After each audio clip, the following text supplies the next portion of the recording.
마지막으로 다룰 주제는 어떻게 우리가 이 종교라고 하는 주제를 혹은 종교적인 자료를 이 학문의 언어로 다룰 수 있을 것인가 하는 부분입니다. 이게 제 전공 분야이기도 한데 학문에서 종교를 다룬다는 게 어떤 의미냐면요.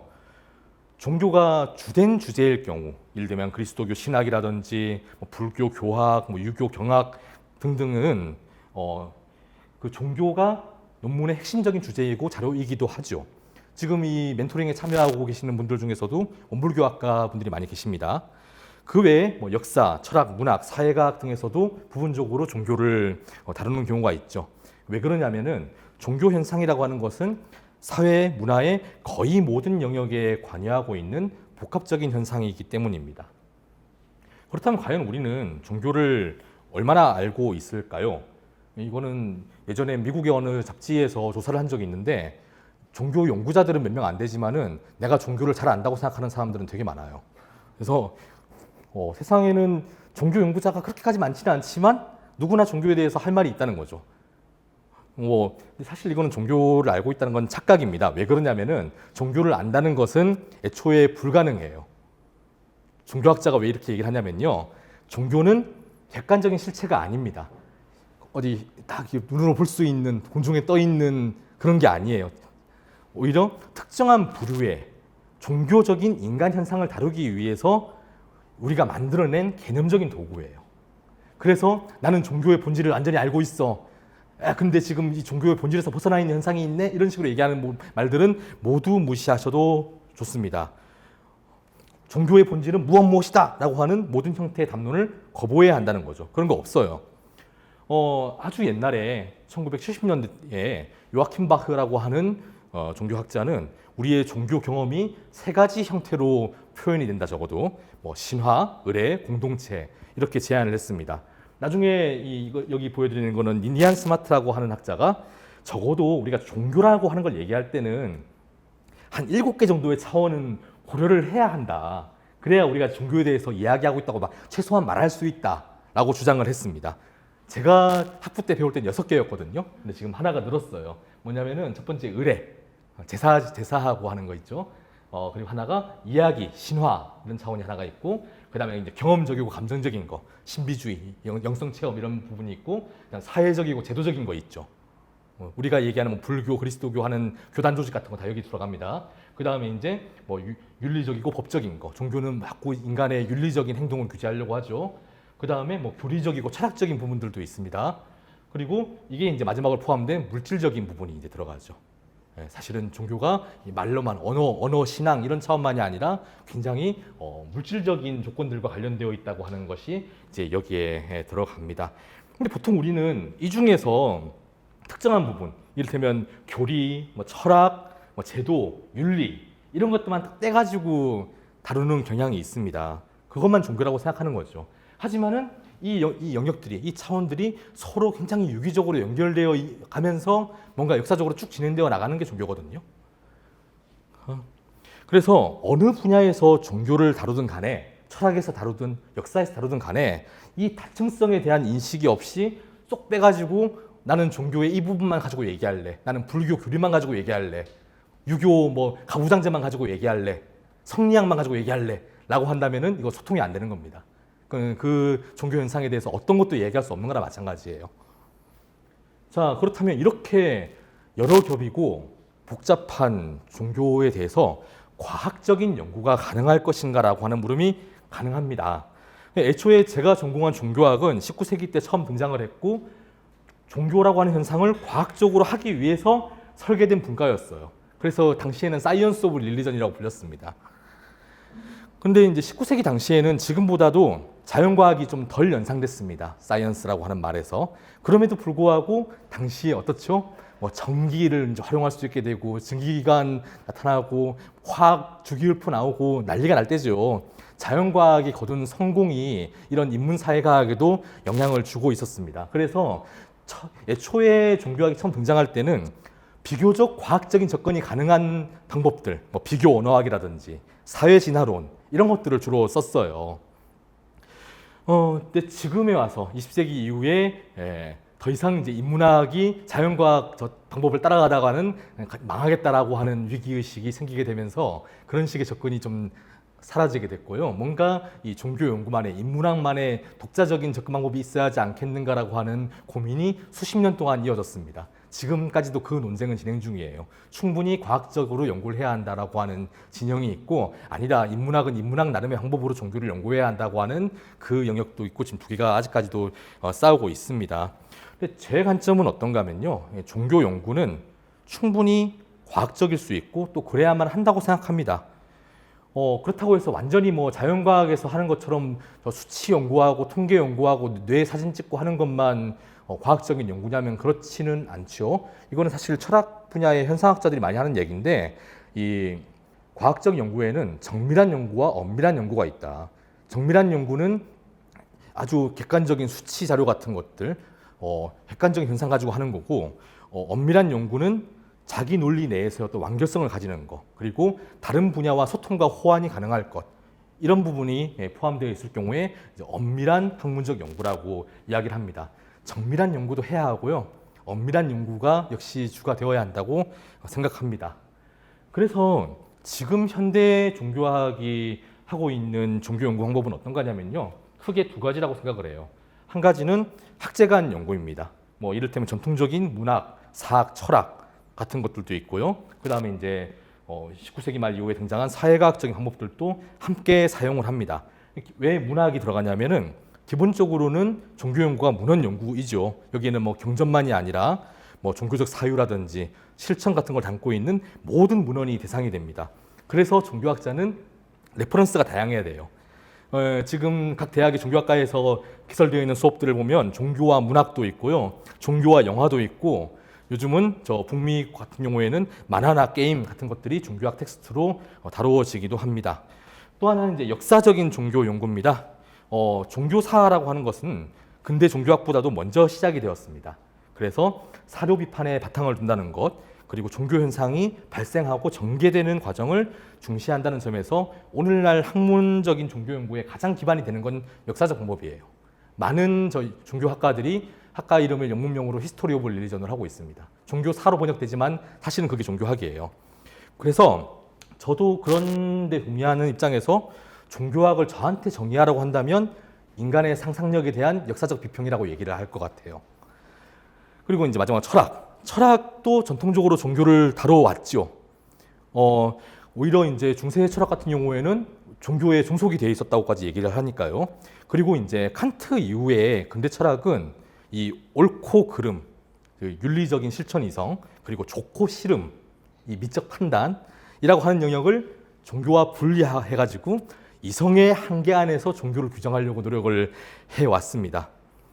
오늘날 철학 안에서는요, 종교 철학하고 또 하나는 종교 현상과 경험에 대한 철학적 접근, 그건 종교 현상학이라고 따로 불러요. 이렇게 구분해서 다루고 있습니다. 그게 이제 전통적인 학문 분야와의 관계고요. 근대 종교학은 사회과학하고의 결합을 통해서 이루어졌어요. 이를테면 사회학이라면 뒤르겜, 베버, 마르크스 같은 사람들은 종교학의 시조이기도 하고 저 사회학의 시조이기도 하죠. 그건 뭐냐면 종교를 한 집단이 공유하는 집단적인 표상으로 보는 거예요. 그래서 경제라든지 문화 같은 영역하고 종교가 어떻게 관련되는가, 이런 걸 다루는 게 현대 종교학에서 너무 중요합니다. 그리고 이제 인류학, 그리고 민속학 같은 경우도 문화의 상대성이라든지 아니면 계층 간의 차이라든지 상징 체계와 문화적 규율이라든지 하는 관심과 굉장히 밀접하게 연결되어 있습니다. 이 진영에서 많이 이야기하는 격언이 있어요. 인간은 스스로가 짠 거미줄에 걸린 거미와 같다. 인간이 스스로 짠 거미줄이 뭐죠? 그게 문화죠. 내가 만들어낸 상징 체계, 의미의 어떤 시스템, 이런 것들을 개인이 만들고 사회적으로 공유가 되고 우리는 그 안에서 살고 있는 거죠. 그래서 우리는 자기가 짜놓은 거미줄에 걸려있는 거미처럼 문화의 대롱대롱 걸려있다는 건데, 그 거미줄의 굉장히 중요한 부분을 종교가 하고 있다는 것입니다. 마지막으로 이제 심리학. 심리학은 인간의 마음에 어디가 종교를 만드는가 라는 것과 관련돼 있고요. 뭐 좀 특수한 연구 주제로는 종교에서 굉장히 중요한 종교 경험이라고 하는 것을 어떻게 설명할 것인가를 다루기도 합니다. 뭐 아주 고전적인 연구로는 윌리엄 제임스의 종교적 경험의 다양성, 이런 책들이 있고요. 한때는 정신분석학적인 방법으로 종교 연구 많이 했어요. 지금은 그거보다는 뭐 인지과학이라든지 다른 대안적인 수단들을 많이 쓰고 있기도 합니다. 두 번째, 교차문화적인 연구인데요. 우리가 종교라고 할 때는 뭐 기독교, 불교, 이슬람 같은 세계 종교들도 있지만은 그거 말고 각 지역에 토착적으로 과거부터 있었던 어떤 제도화되지 않은 종교 현상들도 있죠. 그리고 뭐 근대 이후에 새롭게 만들어진 그런 종교 운동들도 있습니다.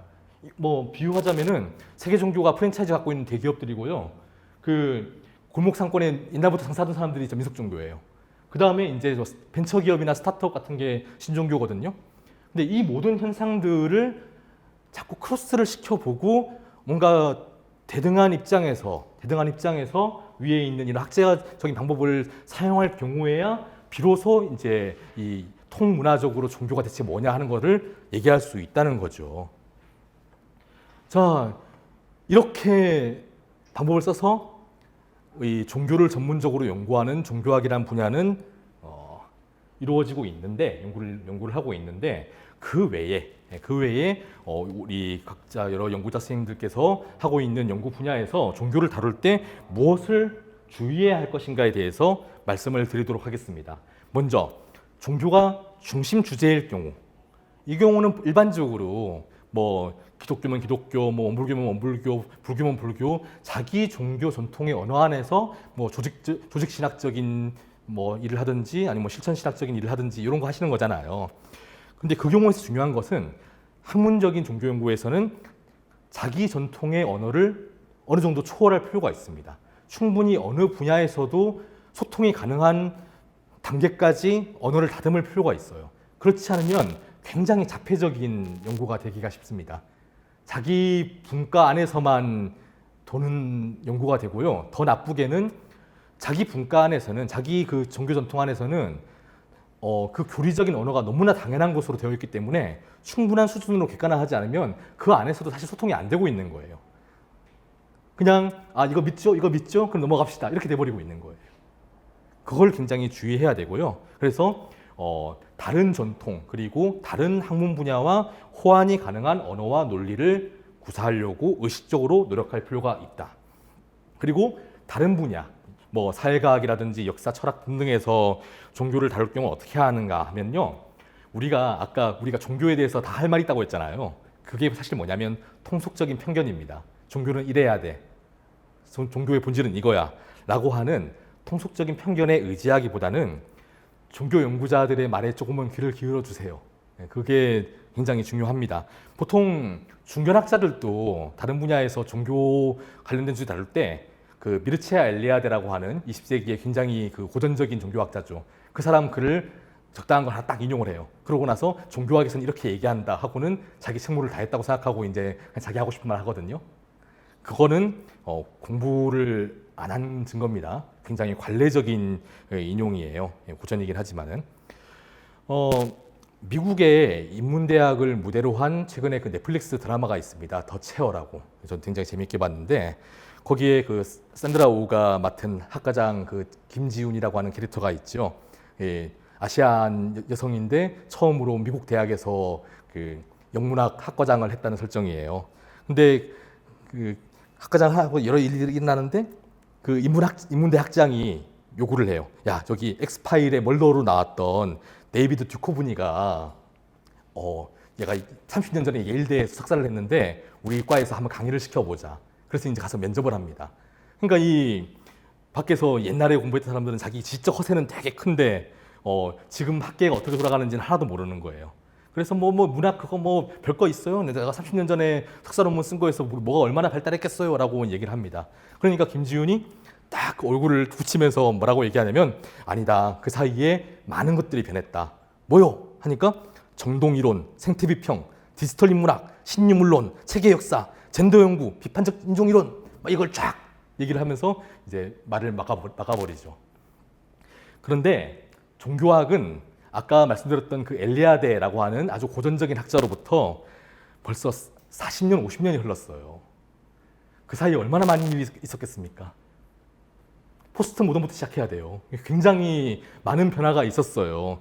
그럼에도 불구하고 저 엘리아드라고 하는 유명한 종교학자가 이렇게 얘기했으니까 나는 종교학에 대해서는 다 언급한 거나 마찬가지야 라고 하면서 그때부터 자기 하고 싶은 편견에 가득 차 있는 주장을 해서는 안 된다는 거죠.